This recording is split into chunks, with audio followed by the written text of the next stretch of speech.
তারপরে হুজুরে বলছে বাড়িতে কাউরে বলবো না, বললে না। মেঘলা নামক একটা মেয়ে এবং আমার ছবি দিয়ে অপপ্রচার করা হচ্ছে, অপবাদ রটানো হচ্ছে, এটার সাথে আমি কোনোভাবেই সম্পৃক্ত না। নেত্রকোনায় এক শিশু শিক্ষার্থীকে ধর্ষণের অভিযোগ উঠেছে মাদ্রাসা শিক্ষকের বিরুদ্ধে।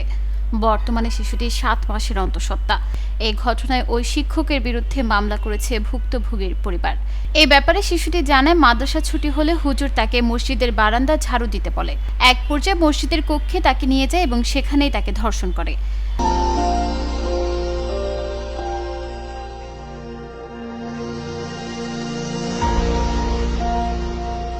এ ব্যাপারে শিশুটির মা বলেন, আমি গরিব মানুষ, সিলেটে কাজ করে খাই, বাড়িতে এসে একসঙ্গে ঘুমোতে যাই।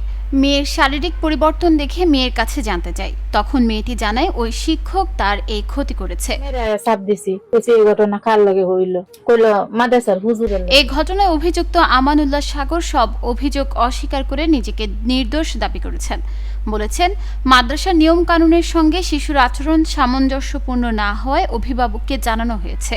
আলোচ্য ঘটনার সময় ভুক্তভোগী ছাত্রী মাদ্রাসায় ছিল না এবং তার মা তাকে সিলেটে নিয়ে যায় বলে জানান আমানুল্লাহ সাগর। তিনি সঠিক তদন্ত ও প্রয়োজনীয় টেস্টের মাধ্যমে আসল অপরাধীকে শনাক্তেরও জোর দাবি জানান। আসল অপরাধীকে খুঁজে বের করুন, টেস্ট করা হোক যে আসলেই এ বাচ্চা বাবাকে। চিকিৎসক জানিয়েছেন, বর্তমানে শিশুটির শারীরিক অবস্থা ঝুঁকিপূর্ণ।